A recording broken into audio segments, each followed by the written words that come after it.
kita. Hidup mati itu gak urusan kita. Hatinya Tuhan itu gak bukan hidupnya kita. Ya terus terang Bapak Ibu, saya menyarankan, nanti saya bagi lagi linknya, itu adalah ada Holy Prayer Night. Itu sebenarnya sangat luar biasa, karena pendeta-pendeta besar seluruh dunia itu ada dalam satu event yang sama mensampaikan firman Tuhan. Jadi Susan Happy kemarin hari Jumat, dia bilang, is this pandemic? Is the curse from God? Dia bilang, no, I don't know. No, because I don't know. Dia bilang, saya tidak tahu, dan saya tidak tahu, karena I don't know the heart of God. Tapi yang saya tahu, Tuhan pakai pandemik ini untuk kemuliaan nama Tuhan. Katakan amin Bapak Ibu. Jadi dalam hal ini, kalau kita sekarang dalam posisi ini, tetap berpegang pada firman Tuhan. Dikatakan oleh Paulus, karena bagiku hidup adalah Kristus, mati adalah keuntungan. Jadi kalau kita adalah posisi hidup mati itu sama, wah enak Bapak Ibu. Hidup Kristus, mati keuntungan. Sekalipun pohon ara tidak menghasilkan buah, tidak berbunga, dan pohon anggur tidak menghasilkan buah, tapi Tuhan itu tak melihara kita sehingga mengucap syukur Bapak Ibu. Jadi tetaplah berpegang kepada iman. Di Roma 8 ayat 24 dikatakan, kalau kita percaya untuk apa yang kita lihat, itu nggak iman Bapak Ibu. If you just trust to what you have, that's not faith. Itu biasa Bapak Ibu. Oh ya, kok nggak makan ya besok? Enggak, tenang aja. Walaupun dia misal, maaf ya Bapak Ibu, sudah nggak punya pekerjaan lagi. Enggak, tenang aja. Tapi tabungannya 100 juta Bapak Ibu, biar dia pasti tenang. That's not the faith Bapak Ibu. Dalam hal ini, di new norm inilah berpegang terhadap iman. Amin. Sekarang, apa yang harus kita lakukan berulang-ulang Bapak Ibu dengan iman kita? Yaitu adalah tenang dan sabar. Yang dilakukan orang pada saat ini Bapak Ibu, yang harus kita lakukan berulang-ulang, tenang dan sabar, calm and patient. Calm and patient itu ada beberapa hal yang dibagi dalam ini. Pertama adalah God our time. Wow, what is God our time? Jadi ternyata itu Bapak Ibu semua terkasih, waktu itu milik kita. Tapi waktu itu akan hilang kalau kita nggak jaga Bapak Ibu. Jadi God our time. Jadi kita harus jaga waktu kita, bukan menjaga waktu kita. Menjaga waktu kita bisa membuat waktu-waktu itu menjadi sangat sesuai dengan keinginan kita. Tapi mengawal waktu kita itu penting supaya kita tetap menjaga iman kita. Di Mazmur 119, bagaimana Raja Daud menjaga waktunya Bapak Ibu. 7 kali dalam sehari aku memuji-muji Engkau karena hukum-hukum-Mu yang adil. Mazmur 119 ini Bapak Ibu, ini adalah ayat Alkitab terpanjang Bapak Ibu. Jadi dari semua ayat-ayat Alkitab inilah yang paling panjang, pasangan dengan ayat terpanjang Bapak Ibu. Bayangkan, biasa orang itu berbicara dibanding diam, paling panjang mana Bapak Ibu? Bicara. Tapi di sini Alkitab menunjukkan bahwa pada saat kita menjaga waktu kita, waktu berdiam itulah yang paling panjang Bapak. 7 kali dalam sehari aku memuji-muji Engkau karena hukum-hukum-Mu yang adil. Daniel 3 kali sehari berlutut Bapak Ibu menghadap Yerusalem pada saat masa pembuangan. Di sini Tuhan menyukai keteraturan, ketepatan waktu, menjaga perkataan, dan menyelesaikannya.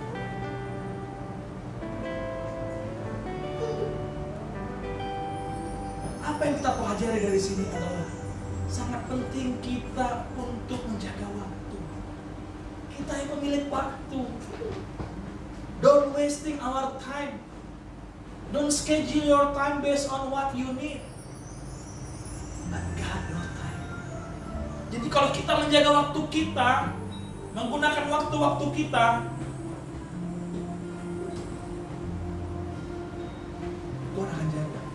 sharing minggu lalu dari mulai Jumat.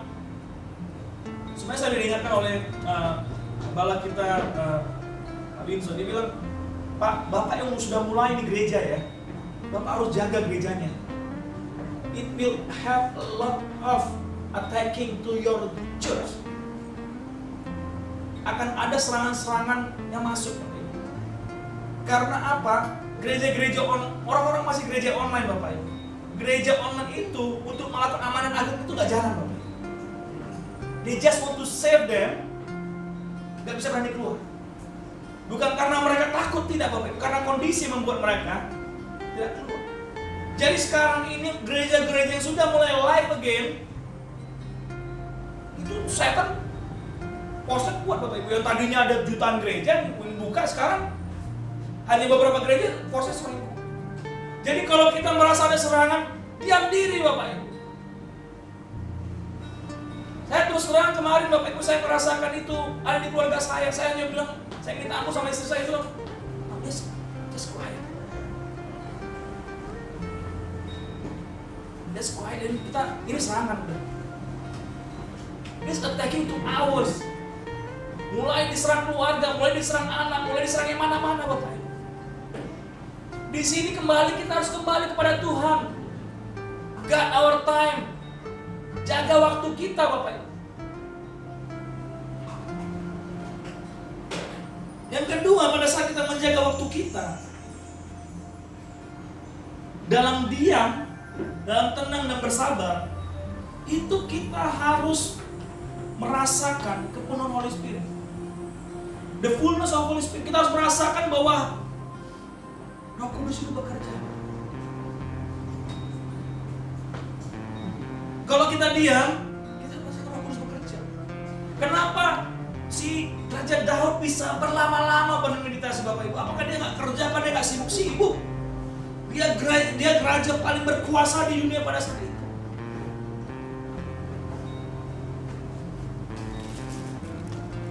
Apakah dia leha-leha? Enggak, Bapak Ibu. Karena pada orang itu, waktu saya, balik lagi saya mau sharing, Bapak Ibu. Dulu saya suka marah sama orang-orang, lu kok duduk-duduk aja sih? Ini bos ini suka duduk-duduk aja. Ternyata Bapak Ibu saya merasakan, ternyata semakin tinggi levelnya, itu memang less in operation, less in muscle, but more in mind. In thinking. Jadi kalau orang yang lebih menggunakan pikiran dan waktu kosongnya, itu jangan biarkan kosong. Isi dengan Roh Kudus. Kita baca di Korintus 5 ayat 17, kenapa kita harus mengalami kepenuhan Roh Kudus, Bapak Ibu? Kita baca satu sama-sama. 1, 2, 3 di depan. Jadi siapa yang ada dalam Kristus, ia adalah ciptaan baru. Yang lama sudah berlalu, sesungguhnya yang baru sudah datang. Jadi pada saat kita menerima kepenuhan Roh Kudus itu, kita akan merasakan suatu hal yang baru. Ada energi yang baru. Roh Kudus itu harus dalam hidup pribadi. Yes, kita bisa mendapatkannya sekarang, tapi kalau kita nggak kasih makan, mati, Bapak. Jadi ingatkan waktu ada firman dijatuhkan di pinggir jalan, langsung dimakan burung, habis selesai. Dijatuhkan di batu-batu, tunggu sebentar, karena batu-batunya terlalu keras, akhirnya mati. Dijatuhkan di semau duri, dibiarkan, Bapak Ibu. Jangan dibiarkan, Bapak Ibu. Jangan dibiarkan firman Tuhan itu dijatuhin, diselingin sama semak duri, yaitu kesenangan-kesenangan kita. Semak duri itu adalah apa yang kita ngerasa untuk mengenakan kita. Ya sekarang kecil, nggak apa-apa, nggak apa-apa, nggak apa-apa bang, kan masih oke, nggak berdosa. Yes. Tapi begitu semak duri itu semakin besar, Bapak Ibu, itu akan mematikan padi itu sendiri, mematikan tanaman itu sendiri. Kita nggak ngerasakan karena tumbuhnya sama-sama. Jadi pada saat kita mau terima kepenuhan Roh Kudus, Bapak Ibu, terima kayak bayi. Terima kayak toge ini Bapak Ibu.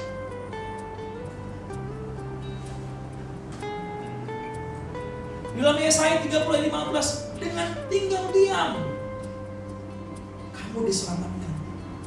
Dalam tinggal tenang dan percaya terletak kekuatan. Jadi dalam hal ini supaya kita dapat hidup lebih baik, penuh kepenuhan. Pertama, tadi dikatakan adalah jaga waktu kita. Kedua, terima kepenuhan, alami kepenuhan Roh Kudus. Bagaimana alami kepenuhan Roh Kudus? Selanjutnya, dalam diam itu dan sabar, kita itu harus mengalami kepenuhan Roh Kudus. Kepenuhan Roh Kudus itu harus dialami Bapak Ibu. Di Kisah 1 ayat 8 dikatakan, kita sama-sama baca Bapak Ibu ayat sangat terkenal ini, Kisah 1 ayat 8, 1-2 ya. Tetapi kamu akan menerima kuasa kalau Roh Kudus turun ke atas kamu, dan kamu akan menjadi saksiku di Yerusalem dan di seluruh Yudea dan Samaria dan sampai ujung bumi. Dalam hal ini Bapak Ibu, pada saat saudara terkasih dalam nama Tuhan Yesus, selanjutnya adalah pada saat kita menerima kepenuhan, kita juga harus bereksperience. Ada harus pengalaman. Terima Roh Kudus tapi nggak pernah dicoba, nggak bisa Bapak Ibu. Terima Roh Kudus itu terus kita keluar langsung jatuh ya, nggak, Roh Kudusnya nggak nyala Bapak Ibu. Terima Roh Kudus itu harus dilaluin. Lihat cobaan-cobaan atau lihat godaan-godaan yang lain, kita masih tak lurus Bapak Ibu. Kalau kata orang dunia itu namanya integritas. Jadi pada saat tinggal diam itu dan menerima kepenuhan, kita harus berpengalaman.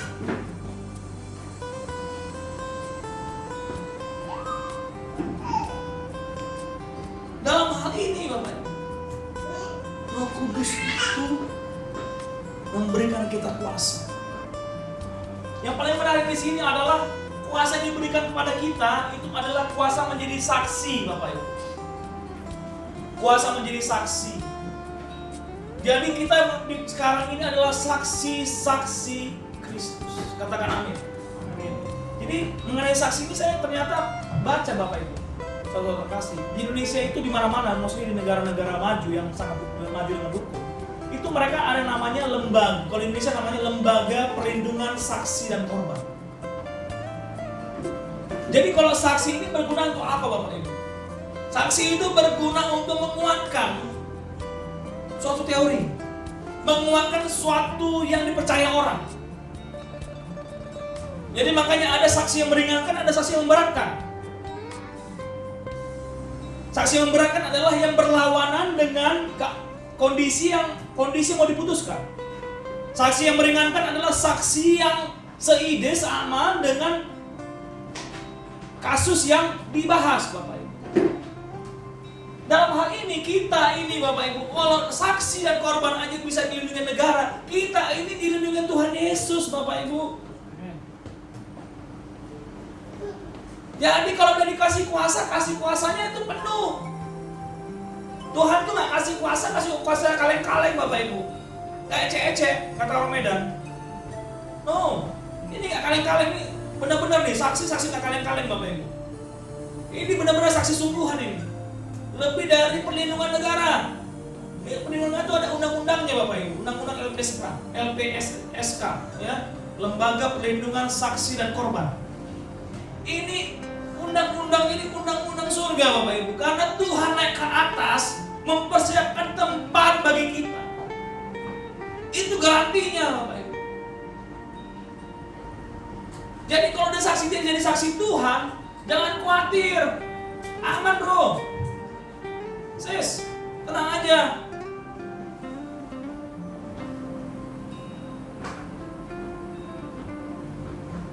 Selanjutnya, setelah kita menjadi tenang, memperoleh kekuatan, dan kita percaya kita dilindungi Tuhan, ada langkah selanjutnya yang harus kita ulang Bapak Ibu. Ini kata Bapak bicara di mana hidup.